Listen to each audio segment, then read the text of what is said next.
I want to talk to you guys a little bit about Lightyear Frontier. It is not a survival game whatsoever, but it certainly does have everything in its ingredients to be that if the game truly wanted to.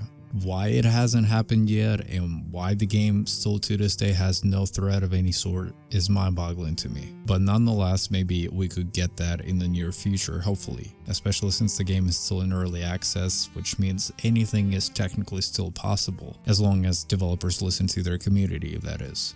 For all my survival enthusiasts out there, this is definitely a skip for you, at least for now until further notice, but for all of my people that do enjoy the cozy open world experience and just that, meaning getting home from work and losing some time into it without having to worry about anything, this could be a potential pick for you. So let's talk about it, shall we?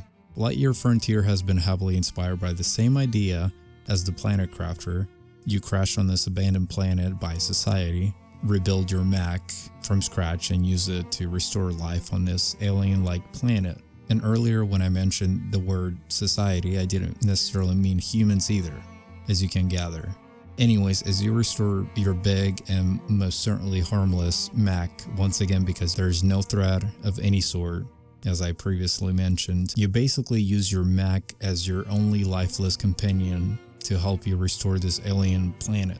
Expect to have different creatures which you can feed and get resources out of, as a reward, so to speak. I absolutely love the visual aspect of this game. It's very beautiful and atmospheric in that sense.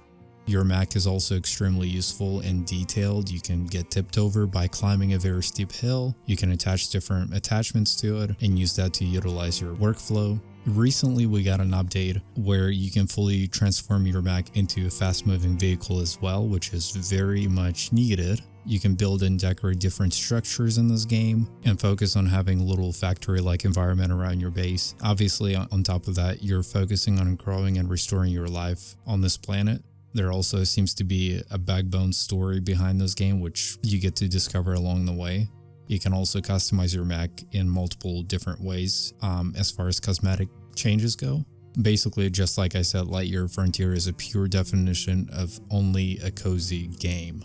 There is no survival at all. It honestly just stops there. I think before launching to early access, many people, including myself, were anticipating this game to be a survival game, anticipating some sort of threat in this game, but it couldn't be any further from the truth, honestly. This game is very much work in progress. It crashes a lot while doing basic things in the game. For instance, in my case scenario, I was trying to activate a photo mode in the game, then doing emote through the photo mode, and it would simply crash the game. Which, speaking of, I have fairly decent game selection on my Steam account, and the Lightyear Frontier is by far the most crashable, if that's even a word, and unpredictable game of them all. I normally never have to worry about saving frequently while I'm playing any game. However, when I play Lightyear Frontier, I almost get paranoid because I lose my progress a lot because of game-breaking issues. It's definitely a buggy mess, and it has to be fixed. On top of that, just like I said before, I truly do wish they would have a thread and some sort of fuel system added to the game. Like, what is the purpose? Why we're playing? What keeps us playing this game, you know? Because I get bored pretty quick. As of right now, it's one of those games you mindlessly just run around the world, do just basic farming stuff. That is it.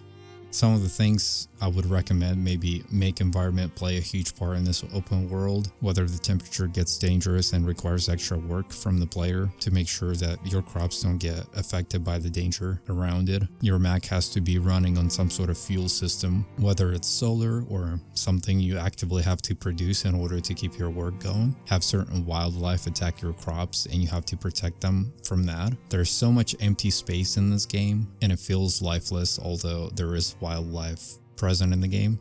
It's a very odd statement to make, but it's not odd because I'm saying it, it's odd because that's what the game is.